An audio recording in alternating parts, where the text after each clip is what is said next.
Hi, this is Behind the Scenes with FYI with Rowena. I'm Rowena. We have a show that I think you're gonna love, and we're in beautiful Las Vegas. Let's get the show started.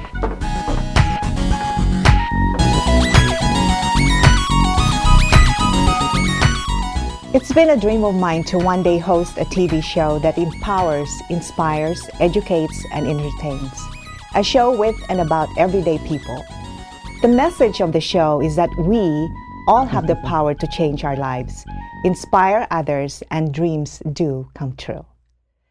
I'm so excited to have my very first guest here on the show. He totally embodies what the show is all about. He is one of the most versatile entertainers in Las Vegas. His show has been voted best of Vegas.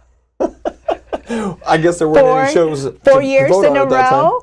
Let's welcome Chris Phillips. Oh, guys, thank you. Everybody know you as Zoe Bowie. That is true. Yes. I have somehow been getting away with calling myself that for about 24 years now. When I have too many cocktails, I guess what it boils down to. But I'm so thrilled for you. I'm excited. So happy I've that known you're you for here. years, and yes. I couldn't be more honored to be your first guest. I'm absolutely excited for you, and I think you're going to do wonderful things with this. And thank you so much. Congratulations to you. Thank you. And you know what? Actually, when I first decided to have this show, you are the first person that came to my mind to interview, because not only are you very famous, in Las Vegas. I'm not even famous in this room, but thanks. I appreciate you saying that. But a lot of people don't know this. You're a very humble guy, and you also write. You're right. Well, I'll tell you the truth. Tell us the Chris that people may or may not know about you. I think when you go through life and you have absolutely no skills or education or anything, you become an entertainer. But you're very good at it. But I've always had a passion and a dream since the mid-'70s, from coming to Las Vegas to be not just an entertainer, but a Vegas entertainer. Actually, the first trip we ever took out here was, I think, in 1975 or somewhere in the mid-'70s, where I had parents that wouldn't take me to Disneyland. They'd take me to Vegas. Instead of seeing Mickey Mouse, we'd see Wayne Newton. And so I was very inspired by the people that were very influential to me. Actually, the very first show I ever saw was Tony Orlando. Oh, my goodness. At the Las Vegas Hilton. And I remember when I saw him, I thought, this is what I want to do for a living. And so... some years later, obviously, I started getting into entertainment when I was in high school. And jazz is your first love, isn't it? I'm a huge fan of what I like to refer to as the Vegas soundtrack, which is the old vintage Vegas standards from, Sinatra, Bobby Darin, and the characters like Don Rickles and Paul Anka, Elvis, Tom Jones. The old Vegas. That's what Vegas is all about. And so what had happened is, over the years, I would come and visit Las Vegas, and I started seeing that Vegas had started to change, and the type of entertainment that they were offering and the vibe of the city wasn't what I remembered it being in the mid-'70s and early '80s. And I thought, well, gosh, if I can't find it, why not create it myself? And so I came here 10 years ago with an agenda and a mission, and that was to kind of keep the old maverick spirit of this city alive, if nothing more than through some bastion where people can go and find some form of, not just the entertainment, but the atmosphere within the room that embodies that spirit of what I used to love when I used to come here, when you used to go in the showrooms and everybody was dressed up. There'd be a big I remember those and days, yes. And so, now everybody's in flip-flops and shorts. It is, and it's kind of a shame, but, I felt like if I could do my part to do something to keep that kind of history alive, then I feel like I've accomplished something. But I love entertaining, but even more so, I love making people happy. And you are. And so I have a couple different types of shows that I do, geared towards different. Tell us about that. Different audiences, so to speak. As I mentioned, I love this vintage Vegas thing that I do, in fact, do with a big orchestra. But anybody that knows Zoe Bowie knows me as like the kind of this desperate middle-aged white guy pretending to be a rapper. Quite frankly, is what it boils down to. And Your show is amazing. I've had this nightclub concert that I've been doing now for over 2 decades, and I haven't missed a weekend. Not one, in 24 years. Everything is going well for you. It is. You have shows. You have different shows, actually. You have a new love in your life. I do. Yes. So tell us, what is, in all your career, in all the years that you've been doing this, what is that one thing that sticks in your mind that have made a difference? There's nothing I enjoy more than two things, really, and that is walking out on stage and seeing a group of people that don't know each other it's like a multi-demographic from all ages, all parts of the world, and within 5 minutes make them feel like they're best friends at a backyard party in high school. Mm-hmm. That's kind of what it's about to me. That's really how you make And something people that feel. I have found over the years that's been, quite frankly, somewhat satisfying is all the people that I have indirectly introduced that have ended up getting engaged on my stage or in my shows. Fantastic. They get married, they have long, successful relationships, and they come back and they have their anniversary at my shows. I had somebody that came back and celebrated their 20-year anniversary on my stage that they had met at my show. Wow. And there's something about That's that's kind amazing. of satisfying, I suppose. And you get to meet a lot of wonderful people, and including, like you'd mentioned, my most recent and lovely girlfriend that we just bought a house together. I know. It's kind of like getting married. I saw that. I'm scared, but it's I wonderful. saw I'm that. so thrilled. Her name is Jennifer, and she's lovely, and she's a far better person than I'll ever be. And so, if she wants to be that She's crazy a to better date half. me, that's fine. Yes. Oh, considerably. It's more of like a better 3/4, really. Well, Chris, you have inspired me. And actually, every time I see you, you've always been like really, like, I've known you for so many years, like for the longest time. And That's why I'm so proud to see what you're doing, because I've known that you've wanted to do this. I know. And I know it's going to be very successful. And again, the fact that you have chosen me to be your first guest is absolute honor. Yes, and I hope that I can come back again someday. Yes, absolutely. Oh, we would love to have you back. And thank you so much for being here. And thank you so much again for everything so welcome. you do. Gosh, anytime, anything we could. The beautiful thing about Vegas and the entertainment community is that there's a tremendous camaraderie here, and they like to help each other out. And so I know that you're going to have a lot of entertainers and guests and people in the community that are going to love coming on your show and be as thrilled as I am. Thank you so much. You're very welcome. As a matter of fact, we're going to have Chris later on in the show to sing a song for us. So would you stay and sing a song for us? Gosh, if you Yes. pull my arm, I guess I'll do it, but I'll do anything for you. Of course, Thank you I'd so love to. much.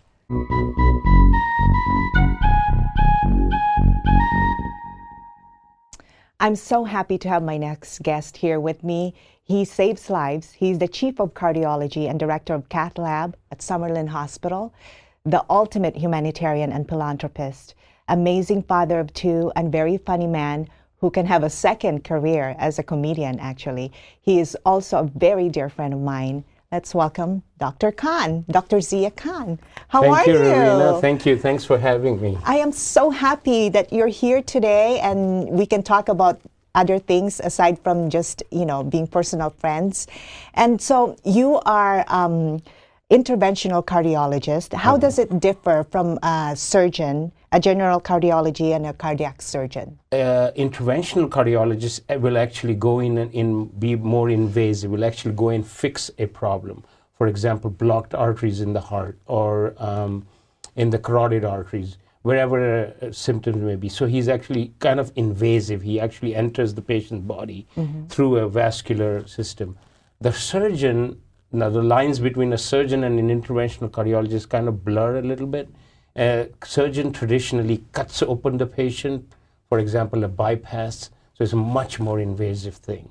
But the lines are blurring between interventional cardiologists and surgeons over, as medicine advances. So we're in between a surgeon and a traditional cardiologist. That's amazing. So you know what? I want to ask you something that people may or may not know about you. You are a father of two. I am. And a very proud father of two. Thank you. And tell us about your daughter, Zarina.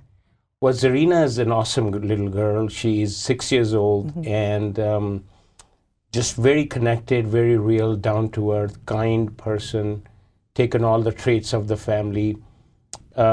Recently, we thought she was a little bit on the shy side, so we enrolled her into this pageant, and it just blew us away. Yes, she did amazing. I mean, she blew me away. Yes, you were there, I think. I was there. And you saw that she performed on the stage, how she connected with the judges. It was amazing, and she was crowned Miss Nevada 2015. So she's still the reigning queen. And we can't believe it, but she's transformed over the last year into a different type of person. Amazing little girl. I was there when she was reading that thing for one of the politicians that you sponsor, and she was just amazing little girl, very articulate. Yeah, so you know, they have talents that you don't imagine that they have. It's just a matter of bringing them out, and we're very proud of them. So what is a regular work day for you? Boy, well, you know, when you're in bed still, Rowena.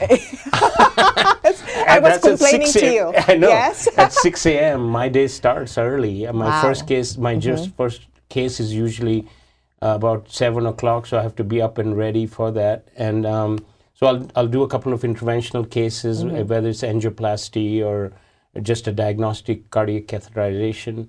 My schedule is set the day before. I will go in, do that, and then probably go to the office and see anywhere from 30, 40 patients. Wow. And then it's time to go back to the hospitals to see my patients that are admitted in the hospital. I may have second or third cases, you know, that day. And then I'll round on the patients and read some studies, you know, look at some tests. So how do you balance it's a long day. So tell us, I want the viewers to know who Dr. Khan is, and why are you so involved in philanthropy and the things that you're very passionate about? Well, you know, again, I think it's a lot to do with my upbringing. So, you know, what we got from our parents, as all of us are products of our childhood. That's what I sincerely believe. And that's why I give my little two girls the best possible growth that they can have. And that's how we grew up. So from my mom, I got this kindness, charitable humility. And from my dad, I got the drive and ambition. I love your dad, yes. So it's a nice marriage of the two. So when I feel like we have to give back anything. And I've always believed, you know, wear your success like a t-shirt. Don't wear it like a tuxedo. So be understated. You're successful, that's fine. But give back. You know, be human, be down to earth. And that's what I always try to do. And I try and, you know, mix the two, and any just causes, just like I know you do. I have an organization that we do charity work. We've helped flood victims all over the world. We've helped Syrian refugees. And people approach us for charitable things. And if we think it's a just cause, we will help out. But, you know, it's balancing work and that. So. Yes. And I mean, you do so many amazing things, and just being doing your profession is just helping a lot of people. You help them through your profession and outside your profession, and I'm so grateful and so humbled to be among your closest friends. You know, thank you so much for those kind words. But you know, part of the job that I do is the satisfaction we get from you know the immediate. So cardiology is one of the things that you can see immediate results of your interactions. So, but that's the satisfying part of the whole thing. Well, I am so honored that you're here today, and we'll have you back as our expert. And thank you so much for being here. And it's such a pleasure to just talk to you about and your I have profession. to congratulate you, Rowena. This is perfect for you. This is what you do. And congratulations on your new program. Thank you so much. Thank you so much. Thank you for being here. My pleasure. My next guest is a champion for homeless veterans. A veteran himself, he has helped scores of veterans integrate back into society. Just an all-around nice guy, and it's such an honor to have him here. And before I introduce him to you, I would like you to watch this video. From the day I met Stephen, it was instant. Because what the man said was, he walked up and said, "We've got an account set up for you. You can get off the streets right now." I had a choice to make. I was getting tired of some of them rocks. I had bruises that I actually named because I slept on them so often. So I figured, what the heck, I can always come back. I'm a survivor. So I got in, and I was in a motel shortly thereafter, came here, moved in. Within 2 months, I found a job. Stephen Hardy, welcome. Thank you. How are you? I'm doing great. Thank you for being here. Oh, thanks for asking me. And thank you for what you do for our veterans. I think it's such it's necessary what you do, and you've helped a lot of veterans. So tell us about the Home Deployment Project. Well, where do I start? We're in our 3rd year now, and time's just flying. and we're continuing to grow. Lots of hard work, no doubt about that. And we just acquired 2.2 acres of land out in the Blue Diamond area near Mountain's Edge. And right now we're going through all the logistics and legalities to build our first Veterans Transition Camp. So the video that we just saw, tell us the process of approaching that particular veteran, and why did you choose that particular veteran? Well, in the video, that's Kurt, and a very close friend of mine now. He refers to me as his nephew. Beautiful man, beautiful person. I know, we met him. You have met him, exactly. You guys have helped him. Yes. And he's taken all of that help and he's run with it. Fantastic. We first encountered him about 1.5 years ago. We received some information from another homeless individual that Kurt was a veteran. And I approached Kurt over a series of months, probably around 6 to 7 times, asking him if he was a veteran, and each time he denied it. And most veterans do that. Most do. They don't want to acknowledge, and there's lots of different reasons. With him, he didn't want to feel like anyone's going to give him a handout. He's a very strong individual, and he just wanted to work his way back into his life. And he knew that some way, somehow, he was going to do it. But after 4 years, he was stuck in a rut. And one day I approached him, and I caught him off guard. He was washing his hair, and he had shampoo in his eyes. And he thought I was someone else, and I asked him, "Hey, Kurt, are you a veteran?" And he goes, "You know, bleep, bleep, bleep, that I'm a veteran." And he looks up and he realized it was not the individual he thought it was. And he just like, I just blew it. And then he yelled at me to get away from him. Well, but you never gave up. I never gave up. You were so persistent. No, I was very persistent. Yes. And that's the name of our game. That's how you have to do it. You have to stay persistent, because you have to show these vets that you're serious and that you're a person of your word. Because so many different things in their life has failed them.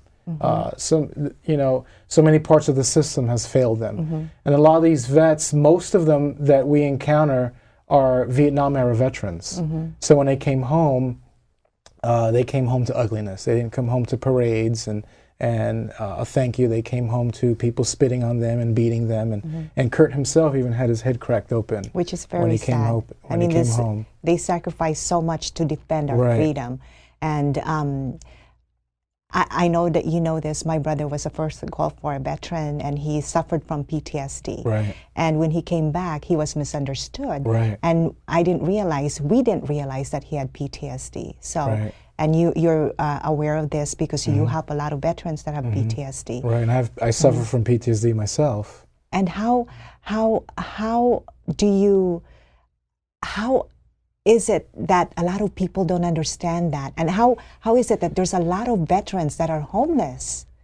You know, how can you understand it when, look at the history of our country, and it's just taking to the 21st century for the military and the government themselves to understand and acknowledge post-traumatic stress disorder. How do you expect the average citizen who's never had any type of experience like that to understand it? And you know, it takes first, you have to start within yourself and understand that you have a problem and seek that help. But so if our viewer wants to donate to your cause, is there a website that they can absolutely contact they can you? go to www.thehdp.org. And thank you so much for being here today. Oh, thank you. And sharing your story and sharing your cause with us. And I appreciate it so much. And thank you for everything you do for our community. I appreciate you, Rowena. Thank you.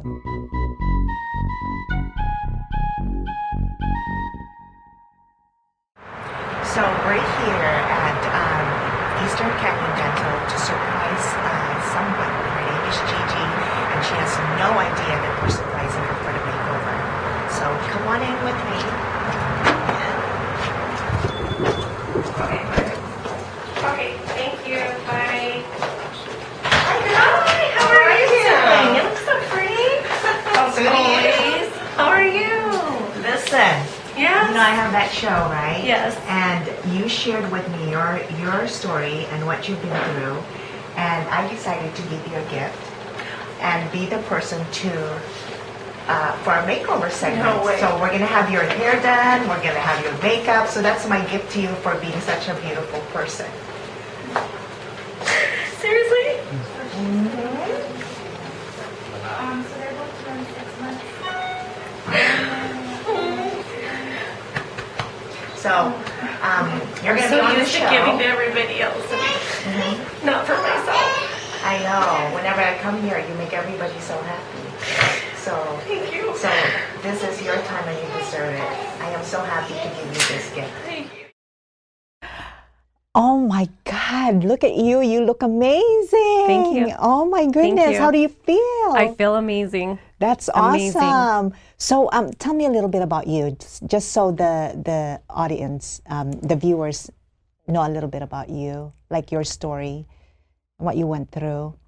Well, when I was about 28, I was given a bad prognosis that I was not able to have children anymore. I had gone in for some surgery, and I was told by the doctor when I woke up, actually, that I had cancer, and he had to remove all my organs.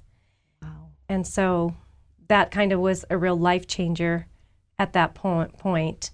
And I've gone through a lot more surgeries since then. Actually, recently, about a month ago, went through about 6 major surgeries due to complications of the cancer. Mm-hmm. And so tell us about you almost being a homeless.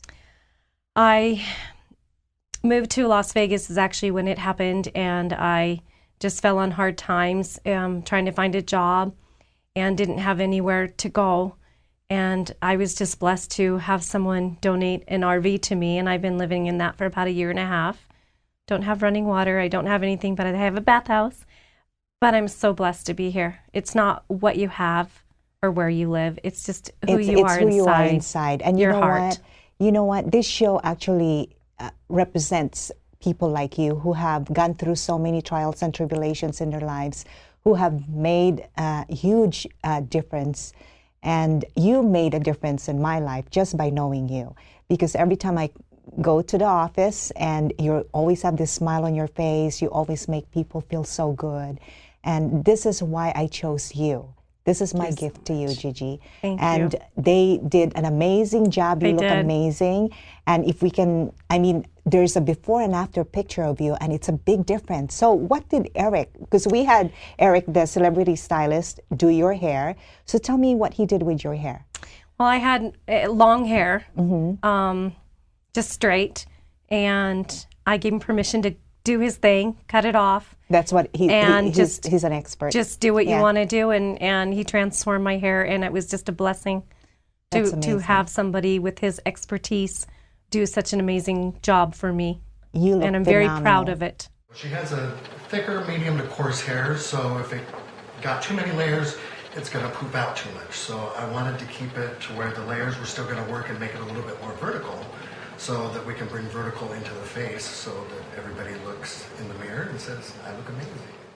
And Catherine also did your makeup. Yes. Catherine is the best makeup artist. I mean, she does celebrities as well. And so she did an amazing job. So tell us what she did to your face. She did my eyebrows, Mm-hmm. eyelashes. I have eyelash extensions on. I've never had those before. She did my foundation, my blush, my lips, and kind of showed me how to do that and transform me. And the clothes is, by the way, by a very expensive department store. It's a boutique, actually, and you look amazing. Thank you so much. Thank you so much for being Thank here. you for having me. It's Thank a you. true blessing. You're amazing.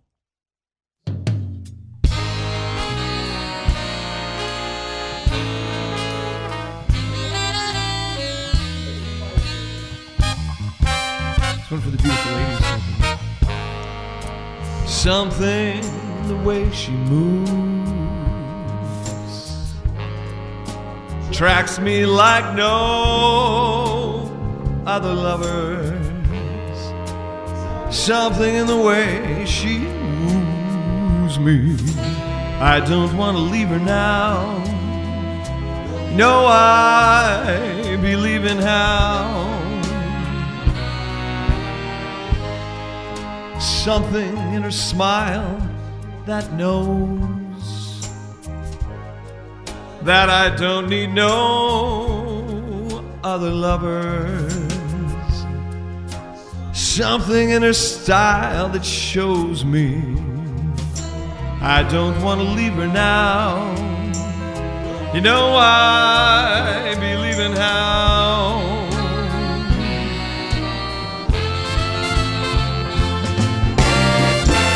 You're asking me, will my love grow? I don't know.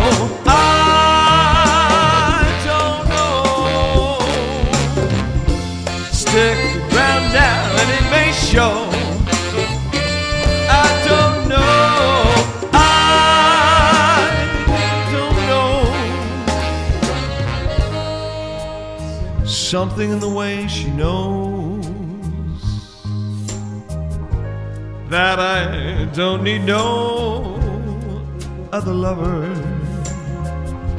Something in those things she shows me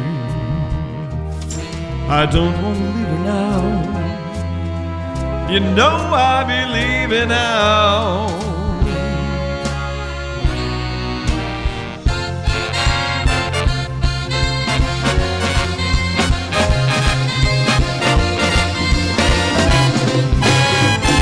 You're asking me, will my love grow?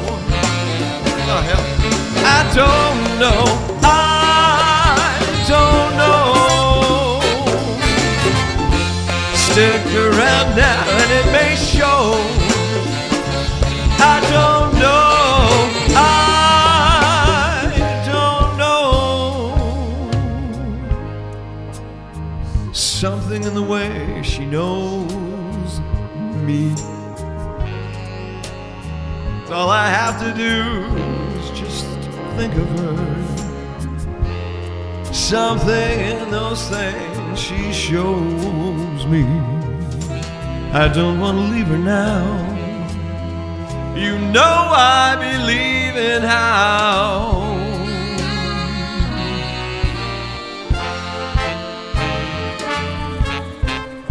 You know I need her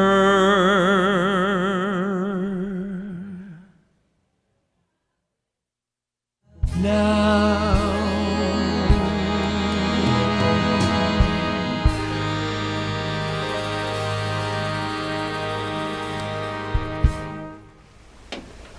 Wow, wasn't that beautiful?